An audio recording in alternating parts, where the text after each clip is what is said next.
Good evening, good afternoon, everyone. Thank you for joining this edition of the Houston Roundball Review Takeover. I'm, of course, KG Kris Gardner of the Houston Roundball Review. Just so you know, this is being recorded. So when you watch it live on Thursday afternoon in the usual time, thank you very much. As you can see on the screen, joining me is colleague Kennetra Pulliams. How are you doing? I'm doing good, Kris. Thank you for taking time to do this with me, and we're going to learn together as we navigate this new streaming platform, courtesy of our man AJ Jones. Okay, slides are coming, but let's chit chat. A question for you. Yeah. Since you used to work for Kansas Athletics, Yeah. in the Big 12, have you, at any point in the last, I guess, in September, watched any of the Big 12's Fast channel? No. Have you heard of the Big 12's Fast channel? I've heard of it, but okay, have to start. Yeah. I'm not that passionate a fan to go seek out alternative ways of viewing. There are enough games of interest on traditional channels to occupy my time. Fair enough. So you don't want to see a 2015 matchup of KU and Kansas State football because it's all it is. It's 23 hours out of the 24. It's archive. It's archive. There's a weekly highlight show that I think starts airing on Wednesdays, and then of course there's the Big 12's inside the Big 12 studio show that supposedly airs on Saturdays before the football games for the weekend. And it's not a lot of content, not a lot of original content. Right. And I mean, here's the thing. So like previous employer, like when I worked for, Time Warner Cable, but before then, before Spectrum, it was Time Warner Cable. And, we were an RSN, Regional Sports Network, 24-hour sports. And we had what was called Metro Retro. Okay. And those were all of the old games, mainly high school. So especially if you played in it, or, if you're now married with children and you want your kids to see you back in your heyday, you could be like, ooh, let's watch Metro Retro. And you can see a game from, 1993. You can watch Tyronn Lue when he was in high school and the epic games there. So, but I mean, if you want to live in the past, or you want to open up the time capsule, then by all means, but there are enough current games in present day that I would rather watch than a game from 15 years ago. Agreed. I understand the idea behind it, or to have a fast channel, what is it? Free ad-supported television. It's available on the ROKU channel. Willie Gibson finally found it, because he searched for it live. How hard did he have to search? Our Folks Talking Sports show. He typed, I think he typed Big 12 first. He's on Amazon, because it's available on Amazon Prime. He typed Big 12 and it didn't come up that way, or something like that. I think he typed Big 12 Fast Channel, whatever he typed in, it did not come up. So he's scrolling. So I think he backed up and just typed Big 12 or inside the Big 12 studio, something. It finally came up, and he's like, oh, so here it is. But yeah, the rollout of it hasn't been great. Not necessarily user friendly. It's not user friendly, and right now it's all football, and I'm a basketball person, so there's nothing for me on there at all. And I want your take on this as well. A weekly highlight show in the 21st century, in the year 2024, seems kind of obsolete. A weekly highlight show? Can you do that daily, nightly? Highlight show? I mean, and that's the thing. It's just like, are they just trying to fill content, or is it about quantity? Is it about quality? I mean, just because the model of that, especially, we are a microwave society, and people want to digest content now. And then the other thing is just the kind of the attention span. Do they want to watch an entire game, or do they just want the highlights? Do they just want the clips? And they can go to their phone and just, a game that's still going on. I mean, like there are channels now and platforms now to where, say you join a game late, well, there's the option now to watch the highlights of a Hmm. game in progress to get you caught up to where they are now in the third quarter. So, like, why would you wait till the end of the day to watch a weekly, or end of the week to watch a weekly? Nah, I'm good. Yeah, as innovative and forward thinking in many aspects, Brett Yormark and his staff have been. This rollout of the fast channel for the Big 12 is lacking to me. And Hmm. I hope they have, plans to add to it, add content, add a regular, a daily show, a highlight show, heck, a daily Big 12 show. I mean, you So, have enough so student athletes. if it was up to you, what would the acronym FAST stand for? Ooh, wow. I don't, you have something in mind? Because I don't even know. I have nothing in my head right now. Good. Faulty, false advertising. I don't know. I don't know. It's just Filler, counter filler. That's a good one. Filler and stuff from the past. filler, and recycled. now, now you get into fart. So Filler and mm, substandard. I mean that's what it is because and let's get into it as I navigate through these various platforms here on this edition of the Takeover. All right. Okay, KP can't see this, audience can't see this, but I'm going to try to do something. So bear with me. Actually, I'm just going to go with it. Because the news of the week for basketball fans, for NBA fans, is this. So let's see if it works. All right. Okay. ESPN and TNT reached an agreement for, I love how ESPN spun it in the press release, iconic inside the NBA to be exclusively distributed on ESPN and ABC platforms. Just stop right there. When you heard about the news, I mean, it was first, I guess, breaking news on Saturday Hmm. when it was first reported. What was your reaction? It's just like, when you heard about, like, kind of the bidding war that went on, last summer, about them trying to figure out what's going to happen, and Charles Barkley saying, his allegiance to his team at inside the NBA and TNT. And then just to see, just like, now there are so many other channels who are getting into the bidding war, of trying to get, the grant of rights, and to get the deal to carry NBA games and content.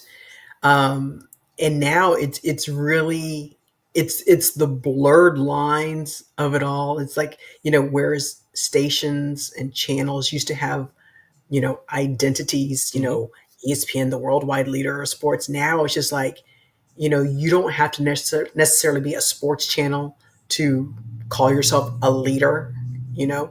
And now, with the parent company, you have ABC, Disney, so now it's just like Turner, and especially, I mean, we've seen it the past few years.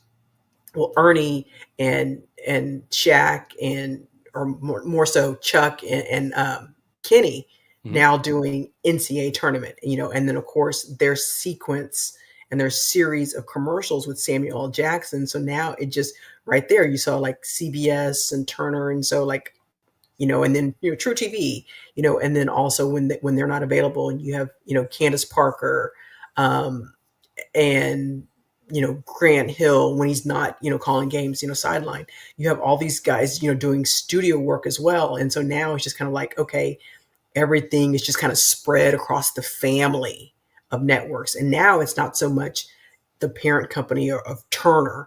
Now you've got Disney cozying up and being buddy buddy and forming this allegiance, or relationship partnership, with TNT and Turner. So now it's just like, okay, so then what happens to those employees who are ABC Disney employees? What Yeah. happens to ABC and ESPN's NBA show now that you have this other entity of a well established, respected, revered inside the NBA now changing channels and now coming over and like, hey, they're invited to the cookout now. So like, it'll be interesting to see how they work that all out without anybody feeling like their toes are getting stepped on. It's interesting. And this snippet from the release toward the end, TNT Sports will continue to independently produce Inside the NBA from its Atlanta based studios over the term of the 11-year agreement. Now, as I navigate here, as we ooh and ahs technology on the platform, the legendary Inside the NBA studio team will appear on ESPN and ABC surrounding high profile live events, including ESPN's pregame, which kind of touched on what you just mentioned, halftime and post-game coverage of the NBA Finals on ABC, conference finals, NBA playoffs, all ABC games after January 1, and that's 2026, not 2025, January 1, Mhm. Christmas Day, opening week, a final week of the season, and other marquee live events. I think there's a little bit more info here. Oh, no. Okay, well, the thing I wanted to touch on is one of my friends asked and cared about is that ESPN's NBA Countdown is still going to exist. So that show and the folks who do that show will still have that platform to share with inside the NBA.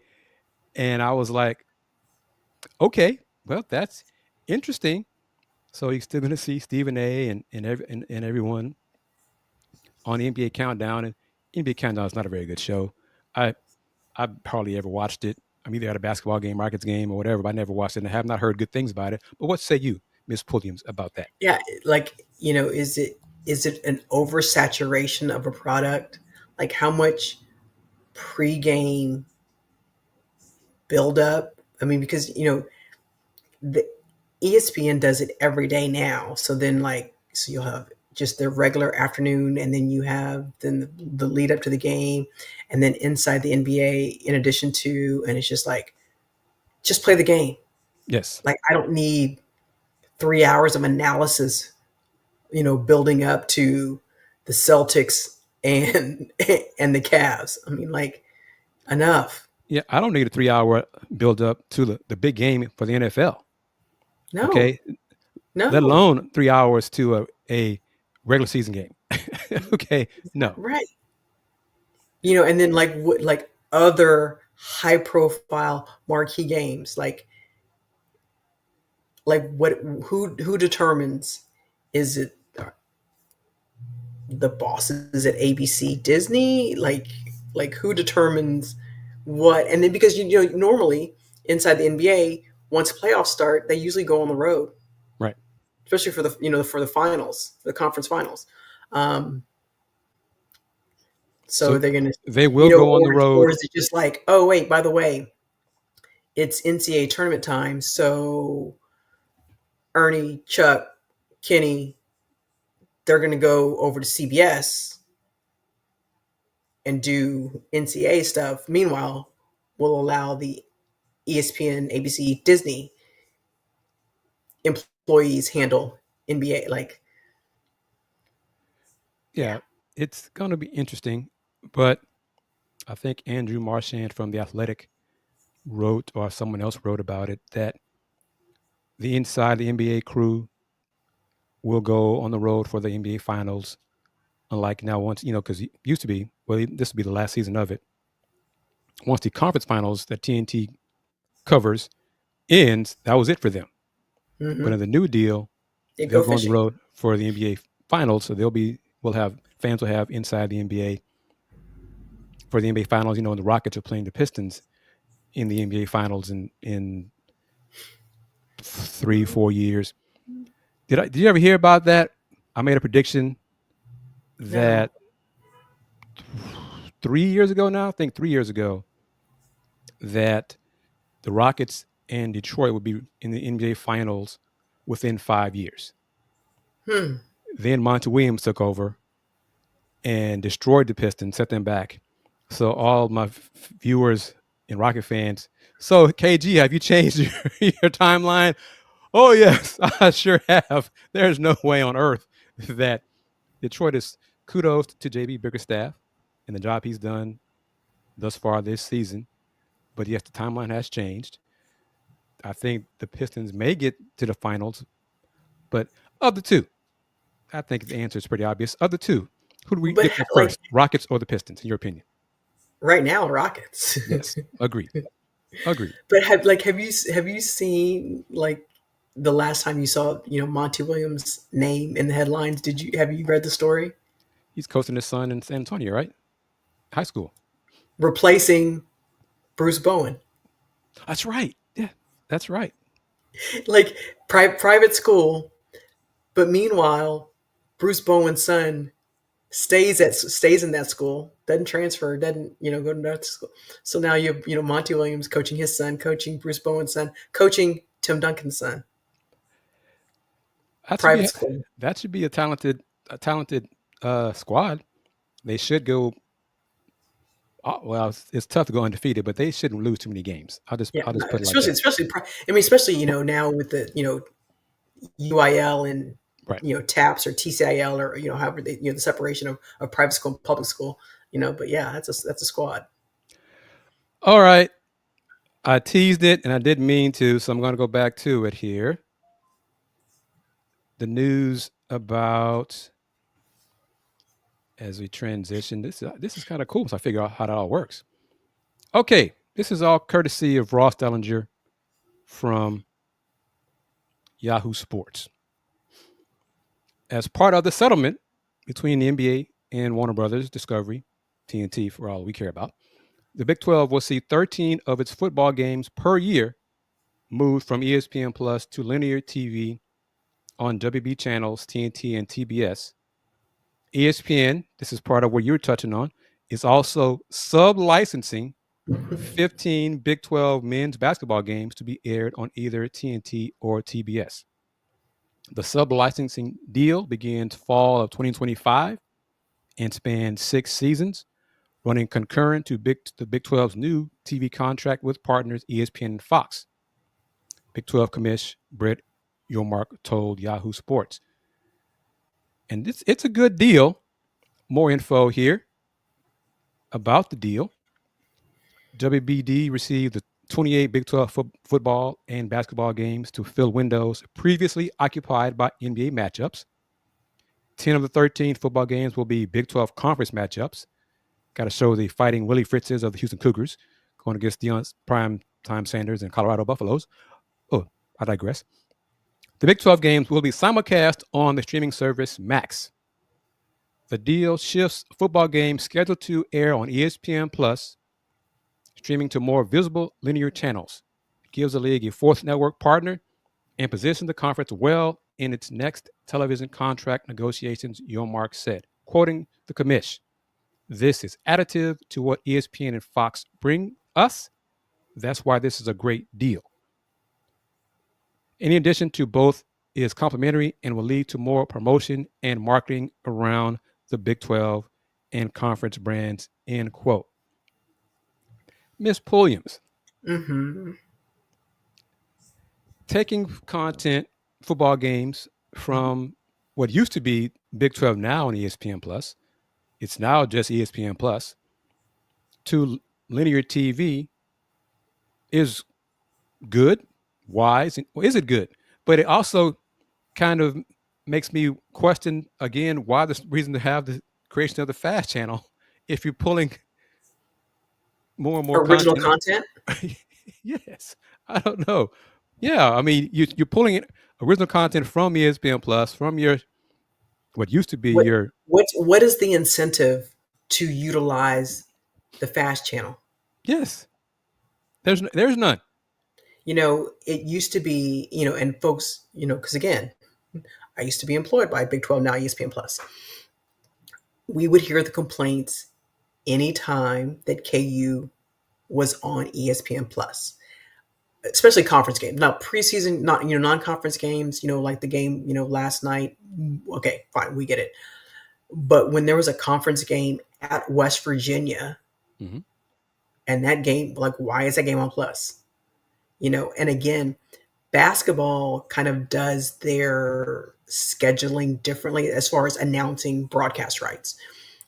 Basketball usually puts it out for the entire season, whereas football, it's kind of the 7-day, 10-day window. Right. So you never really know. So my question is, so basically, is it the same pecking order of who gets to choose first, whether it's a Fox game, a FS1 game, ABC, ESPN, so like, what is the pecking order? Or is it just automatically any game that would have been on ESPN Plus now resorts to the new deal, Yeah. the Max, the TNT? So like basically, so like this year football, so KU and Houston, that was a plus game this year. Right. Mm-hmm. you know so we'll see how. I mean, it's good that what happens to all the subscribers to ESPN Plus. Yeah. And that's a thing as well. If streaming, that's what we heard for the last year or so. Streaming is the future Hmm. of content for sports, content for college athletics. Yet the Big 12, Big 10, SEC are proud to let everyone know we have our games still on the linear networks, still Yeah. on NBC, still on ABC, still on ESPN, CBS, etc. And now this arrangement to take games from ESPN Plus to TBS and or TNT. What is the incentive for fans to stick with ESPN Plus? Right. If there are other ways to, I mean, because even now, SEC has SEC Plus, Yes. ACC has ACC Plus. Yes. So those conferences, even though they have a dedicated linear channel, they still have the Plus. So Big 12, are they now going all linear? I mean, no, that's the I mean, thing. and you can do it. You can do it a la carte. You don't have to have a cable subscription. You can just get, if you just want TNT, you can just get TNT. Yeah. And the Big 12 is the only power conference that has a deal with the two big boys, with ESPN, Disney, and Fox. That's a good thing. But and this deal, football games, 13 football games, 15 men's basketball games, no mention of women's basketball. Women's basketball is on ESPN Plus. Big 12 games are on ESPN Plus. All of them, pretty much all of Yeah, them. The conference games are yeah, on ESPN yeah. Plus. You get maybe what, six? I mean, same with volleyball. Yeah. You get maybe six a year that are, you know, FS1 or ESPN2, maybe ESPNU, maybe. But So, yeah. what is the? It seems to me, and I get it. And now I'm going to get into, as we're watching this edition of the Houston Roundball Review Takeover of the lunch break, this Throwback Thursday edition, recorded Wednesday night. So if you're commenting, just keep that in mind. The explosion of women's athletics. Hmm. I Big mean, 12, look at Whoopi Goldberg's new channel. yes. My colleague Kim Y. Davis told me about that. I have to look into Yeah. that. What There's no incentive. It looks like the Big 12 is saying, and you're smart, you're intelligent. We know football makes college athletics go around. We understand that. Men's basketball as well. But it's to me, it's like you are just continuing to keep women's athletics, women's basketball at In arm's their length place. in their place. Well, you said that. I wasn't going to say that. From your perspective, give me your perspective on this as well, Yeah, because and it's instead of I mean, we saw the numbers, attendance, in person attendance, as well as viewership numbers for the most recent um, WNBA season. mhm, But yet it's still treated, go sit at the kids' table at Thanksgiving dinner. I mean, you even see it now with the start times. It's very common to see women's games at 1 o'clock in the afternoon or at 4 o'clock. Like, are they not in class? Are they, Right. how do you expect the student body or their families to come to their games in the middle of the day? Yes. It's not like, I mean, so like families taking off work and, traveling across the country, especially now with the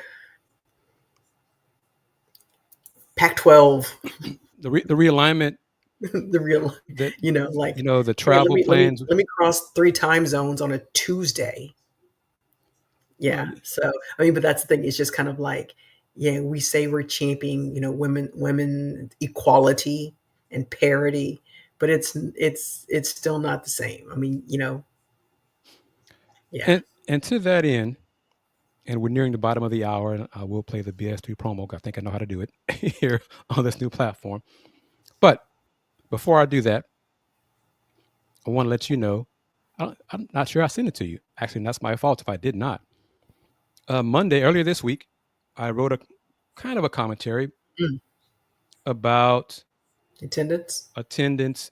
Hmm. And it's ironic. The last few days, last week, probably 4 or 5 people connected with women's basketball, women's college basketball in Houston and outside of Houston. Watch the games on ESPN Plus. They're Hmm. like, Kris, why is attendance so low? What's going on? What's the deal? So I did some digging, and some of this stuff is, I know by heart because I've covered women's hoops for 25, well, college basketball, 30 years. Let's go and say 30 years. Okay. Yeah. But college basketball, women's college, probably 28 of those 30 years, something like that. So attendance, like Rice, women have been to the big dance a few Hmm. times. My alma mater, alas, hasn't been since 2011. Won't get into the reasons why, but you know, but KP knows that as well. And ironically, I may play some post-game comments from said coach, Coach Huey, after their squeaker of a win over Houston Christian. KP, Houston Christian, Southland Conference, Big 12 Conference, Cougs, Southland Conference, Houston Christian. It was a 2-point win for the Cougs. Hmm. Okay, that's not a good thing. At home. At home, and they had to make free throws to win. They would have lost if Houston Christian would have made their free throws. They were Mm. 6 for 15 from the line. So let's keep all that in mind. But anyway, attendance for that game, home game at Fertitta Center, 2 Houston teams. The announced attendance was 750. No, it was not 750.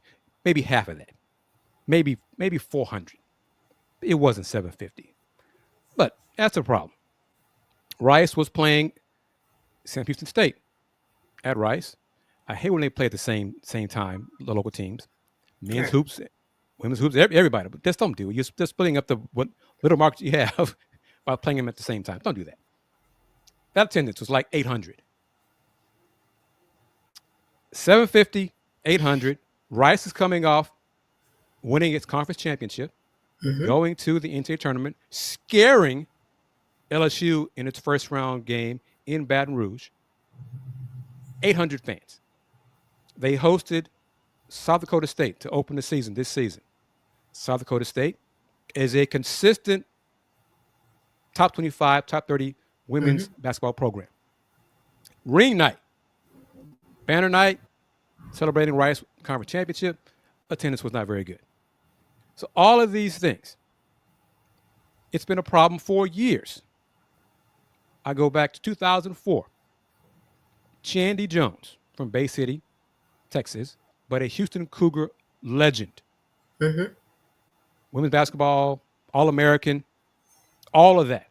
2004, January 2004, I pulled up a quote from an article, an interview I did with her way back when, 2004, where she was complaining about the lack of attendance for their home games. And this team went like 28-4, had 2 first-round WNBA draft picks. Like I said, Chandy was an All-American. That year they went undefeated in conference play. Their, I think, best attendance for that season was like 3,000 against TCU. It was like first and second place in the conference matchup. That was the high water mark for that season. That season they averaged like maybe 1,500 to 1,600 for that Mm-hmm. season. So Chaney's like, Kris, I played in front of larger crowds in high school than I did here at Houston, but I love my alma mater. We got to do better. Why? So that was an issue then about attendance. It's still an issue now. Prairie View has gone to the tournament. Texas Southern has gone to the tournament. Attendance is not very good for all of these women's programs. KP, you and I have discussed this regarding football. It's a pro town. Mm-hmm. I know that. I get that. I understand that.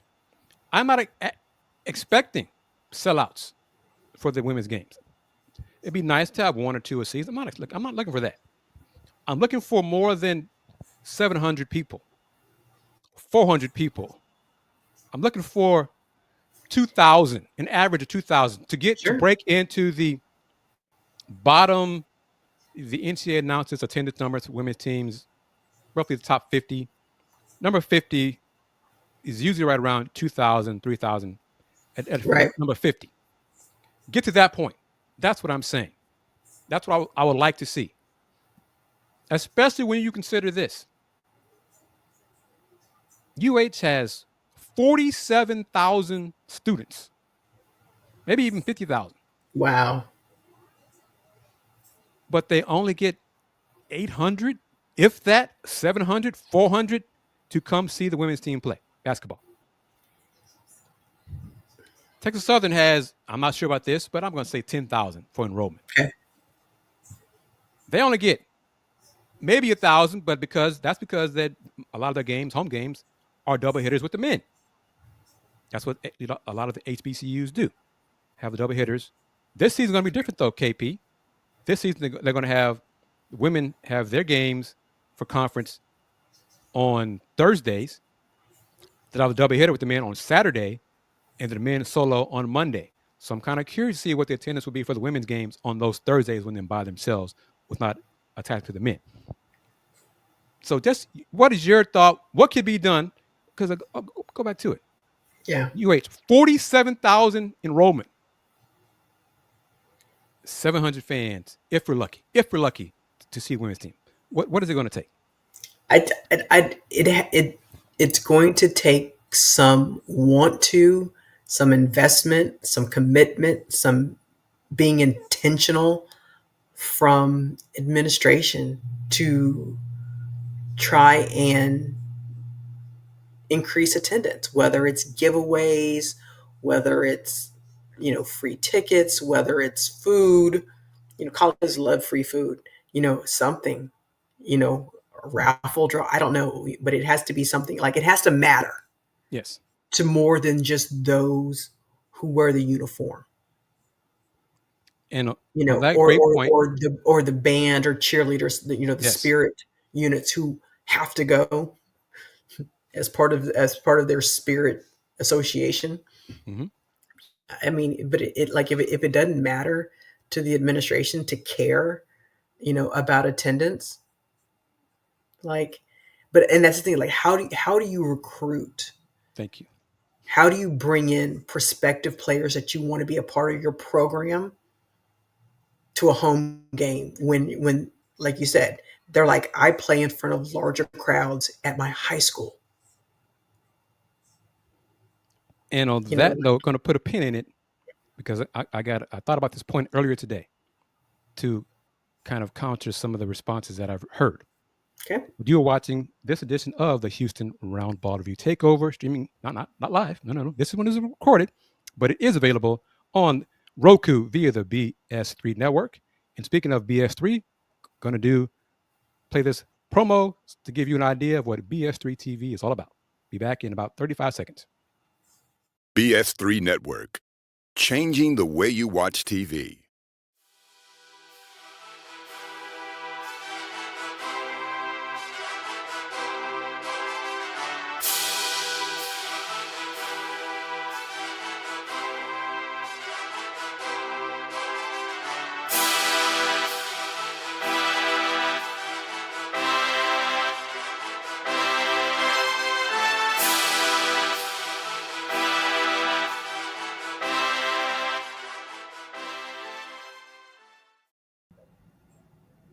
We are back.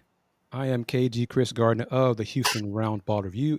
With me is KP Kennetra Pulliams on this edition of the Houston Roundball Review Takeover via Roku and YouTube and all those great things. If you don't have Roku, get Roku. If you don't have, excuse me, if you don't have the BS3 app, get it. Download it via BS3. You can find it, search for it. It's easy to find. Just type in BS3 TV and download the app. If not, just go to BS3 TV Live and watch it that way. Before the break, we were discussing reasons for the lack of attendance for women's college basketball in H-Town. And it involves Houston Cougars, the Rice Owls, Texas Southern, Prairie View, Houston Christian. It's a problem for all of the Houston area women's teams. Heck, it is still a problem for the men's team. That was one of my points. It was also a problem for the men's college teams in town as well. But KP said before the break, what incentive in terms of recruiting to the high school kids, but on the women's side specifically, who play in front of larger crowds in high school than they see at UH, at Rice. And it goes to my point, one of my points. Your point, you touched on it. Regarding the Cougars football team, one thing alums have said for years, the alums who go to the games, when they make a point to the alums who don't go to the games, guys, you don't understand how it looks to see TDECU Stadium half full, or to see the stadium filled with more fans from the visiting team than it is of Cougar fans. More purple and white. Yes. Which goes to my, truly hammers home my point. Why don't y'all see that same point, that viewpoint when it comes to women's basketball? Recruits see the same thing. It's still Cougars athletics. Thank you. It's the same thing. It's when UConn was in the conference with the Cougs. That was the best attended game for the Cougs. Why? Because fans wanted to see UConn. They did not want to see Houston. They wanted to see UConn. That is part of the problem. You have to get people reason to come see the Cougs, to come see Rice. One of my colleagues touched on about social media and the team. They're doing a great job on social media. They are. Excuse me. The players, the coaches are very active on the gram, on TikTok. And a lot of those, they invite fans, excuse me again, to come to the games on those platforms. They're still not coming. I mean, it's a microcosm of a bigger situation. It's not a problem that is unique to University of Houston or even schools in this region, as you pointed out. A&M, TSU, Prairie View, Rice. Just go on the larger scale, Big 12 men's tournament versus Big 12 women's tournament and the attendance there. I mean, Big 12 women, they try everything, ticket giveaways to local schools, a reading program. If you read a certain number of books, you can get an all season pass or an all tournament pass. They try everything just to increase attendance, but it's just, for whatever reason, it's not there. And Texas A&M, since they won their championship in 2011, that year they averaged like 6,000 per home game.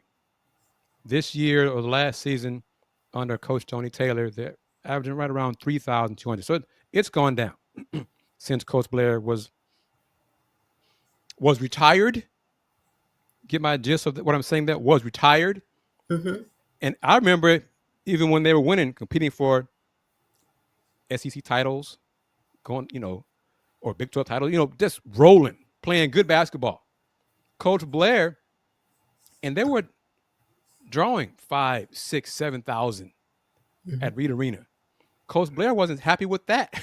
So he would say in post games, sometimes, fans, we need that Aggie 12th man to come see us play against whoever. At the time, it could have been Baylor, who could have been the Burnt Orange team or whatever. Yeah. So he was still pushing for that to get more people to come see the game, and that's Texas A&M. Mm-hmm. I'm not looking for 5,000 people to come see the U.S. women's team play. I'd love to see Yeah. it. Yeah. I'd like 1,000 to 2,000, Yeah. to come see them. And this is the Big 12. And it is a Big 12 issue as well, women's basketball. Going back to our point earlier in the show about Mm-hmm. the redheaded stepchild kind of perspective that they're keeping women's hoops. Women's hoops, I think, what, Iowa State and Kansas State are both ranked in the top 10 women's basketball. West Virginia, TCU after their win over NC State. Sedona Prince, thank you very much. Haley Van Lith, upset win over NC State. They're now ranked in the top 25. So that's at least 4 teams ranked in the top 25 on the women's side. Mm-hmm. I hope Haley Van Lith being at TCU will generate more interest. She's got a huge following on social media. Mm-hmm. So maybe that'll help. But that game, Sunday's win over NC State at TCU, the attendance was roughly 3,200. That's a lot for TCU. Yeah. That's not a lot for an ACC team. No. When TCU hosts, well, not hosts, but they face South Carolina in December at Dickies Arena on a Sunday evening. KP, I think there's a pretty good chance there are going to be more Gamecock fans at Dickies Arena than Horned Frog fans.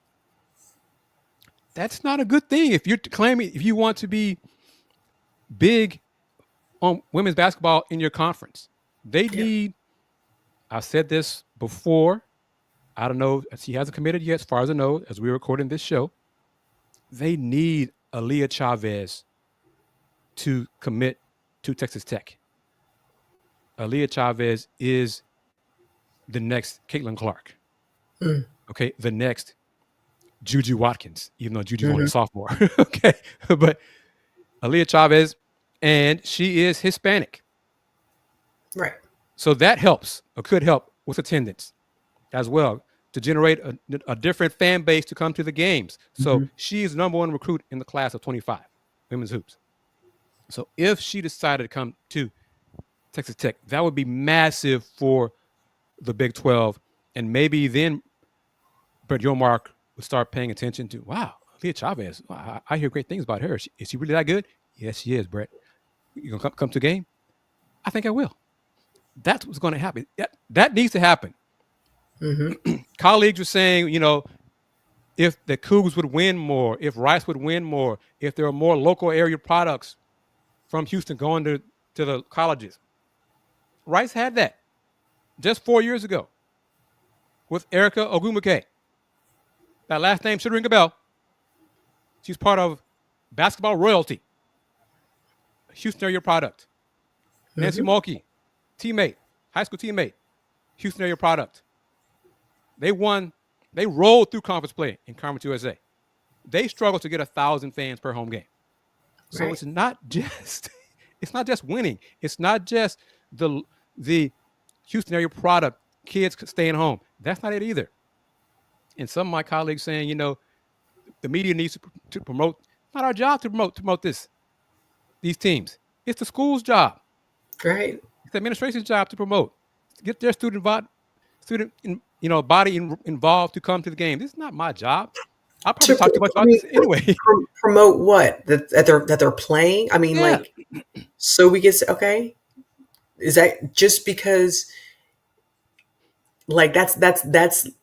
that's lazy reasoning.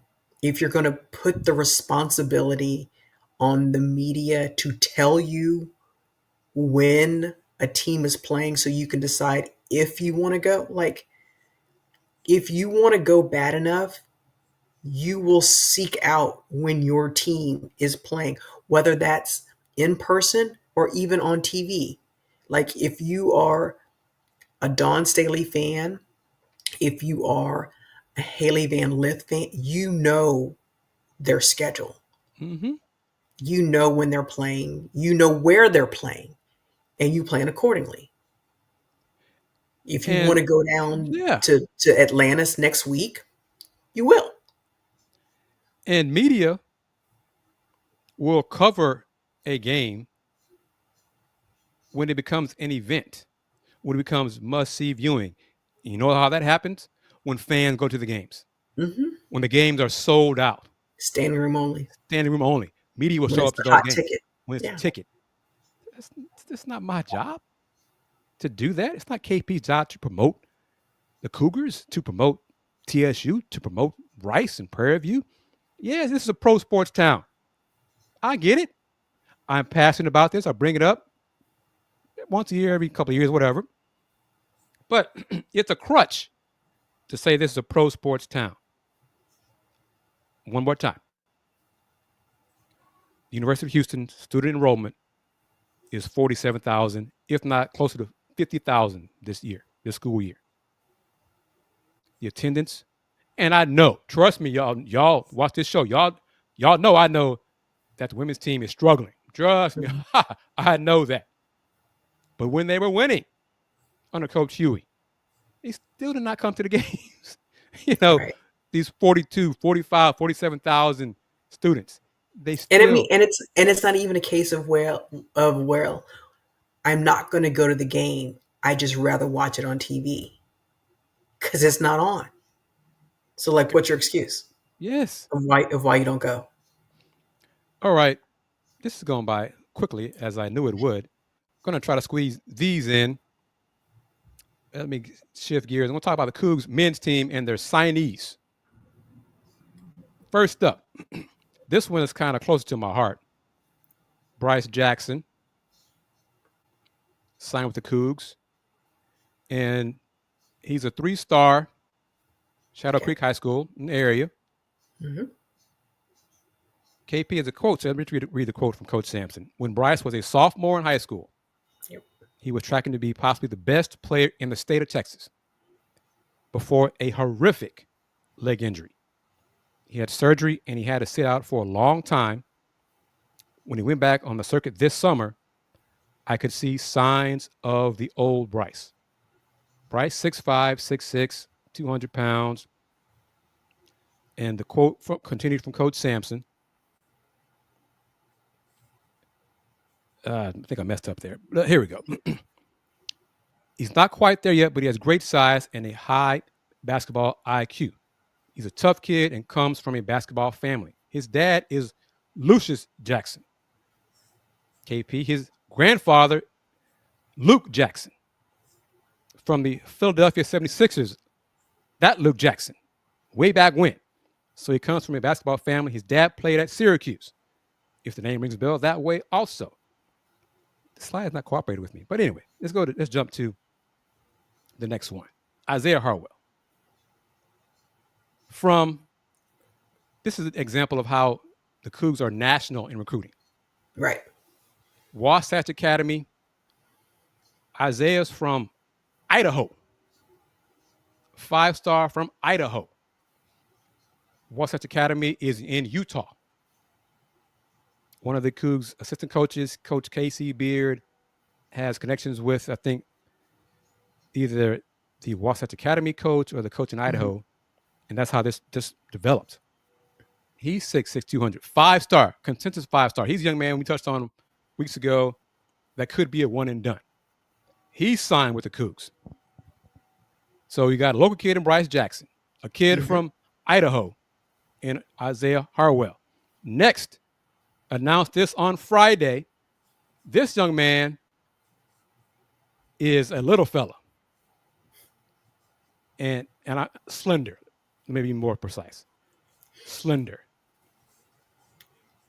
Kingston Flemings from San Antonio. KP, you brought up the private school for the Spurs children, the Spurs offspring.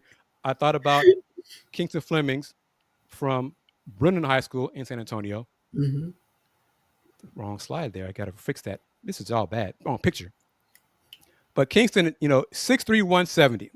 KP. 170, I think is generous. I think it's being generous. Fully clothed with his shoes on. Yes. He came to the Cougs Texas A&M charity game on Sunday, and I met him and spoke to him there. And when I spoke to him, I thought to myself, wow, this kid is small. This kid is slender. No, he's skinny, but he can hoop. Right. Over the weekend, I think it was a weekend, Saturday, there was a state event with some of them. Might have been some teams from out of state as well. Came to Texas to compete. Basically part of the tip off the season basketball for high school hoops. Kingston scored 48 points. He was the show of the event. He was the talk of the event. He's going to the Cougs. He's committed to the Cougs. So that's a Houston kid in Bryce Jackson, a San Antonio kid in Kingston Flemings, an Idaho/Utah kid in Isaiah Harwell. And they may not be done. Right. Kris Cenac, Cenac, is from New Orleans. 6'10". He's slender too. 6'10", like 210.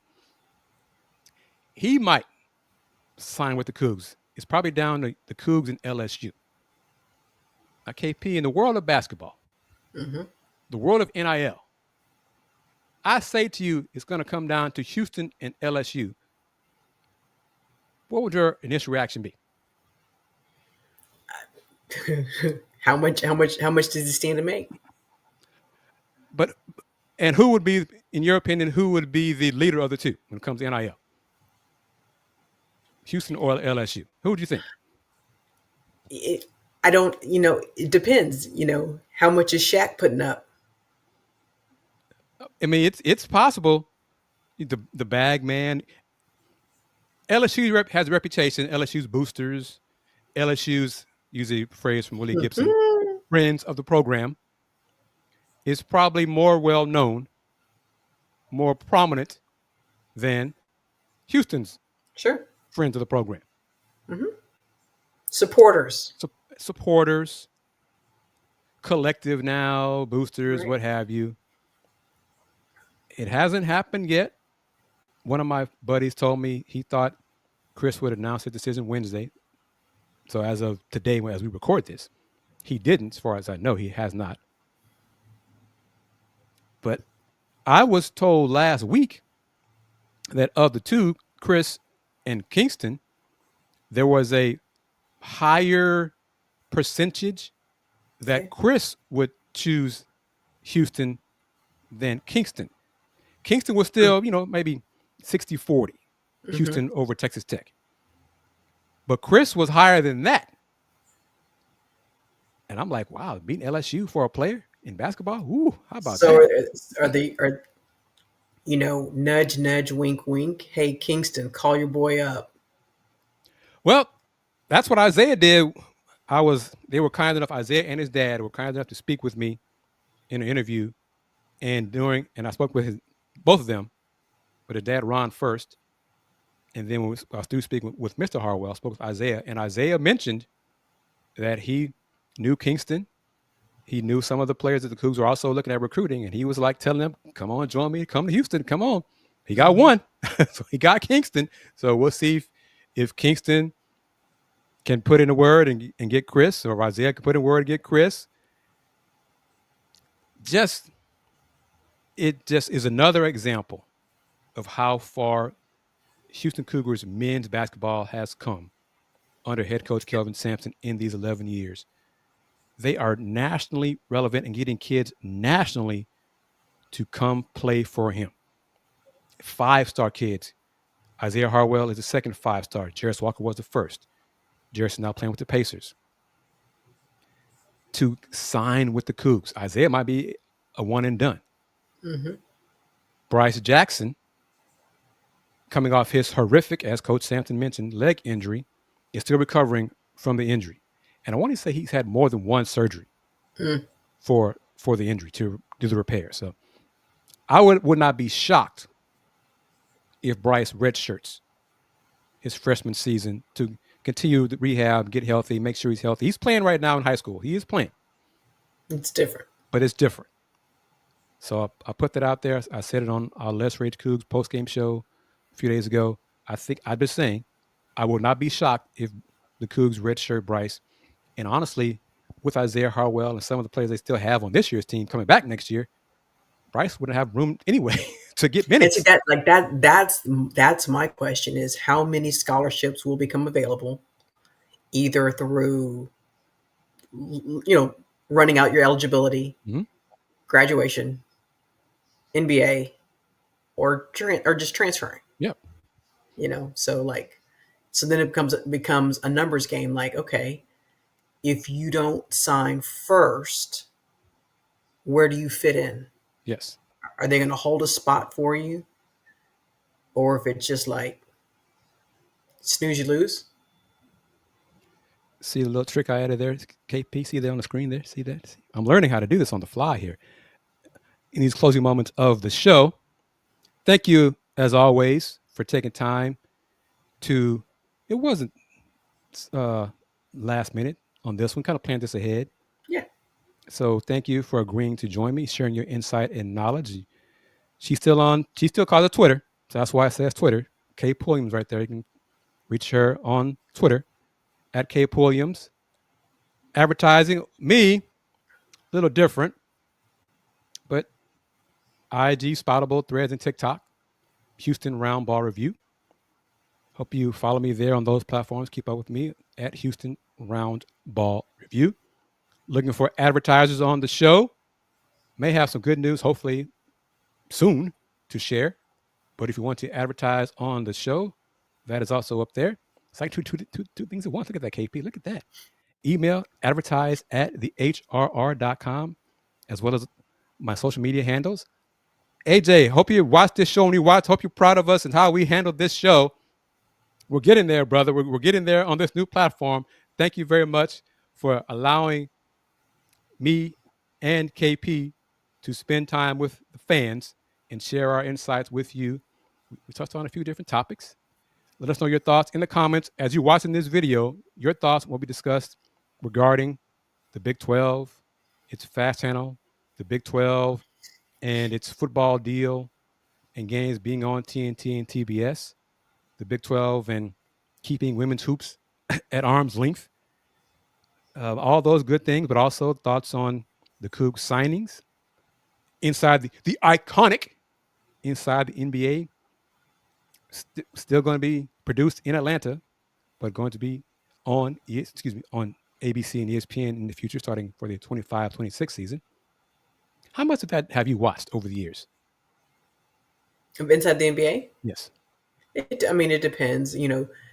This part of the year, no, not much. Just because there's right now to me it's college football, college basketball. NBA will last until June. I'll check in with you in January. Fair enough. All right, Miss Kennetra Pulliams, is there anything else you want to add as we wrap up this edition of the Houston Roundball Review Takeover? No, that's shout out to Andrea Williams, former standout at Texas A&M, volleyball and basketball. Okay. She was former commissioner of the Big Sky Conference. She's also worked in the Big Ten. She most recently was, last year inducted into the Texas Sports Hall of Fame and was a part of the college football playoff committee. I think she was I don't know if she's CFO, but just announced last week she is now the new athletic director, University of Illinois Chicago. Congrats to her. Congrats to her. And on that happy note, we're going to wrap up this edition of the Houston Roundball Review Takeover of the lunch break. This Throwback Thursday edition, recorded on Wednesday night. Hope you enjoyed it. Subscribe to the Houston Roundball Review on YouTube. Click on that bell so you can receive notifications of when new videos are posted. And as always, keep this in mind.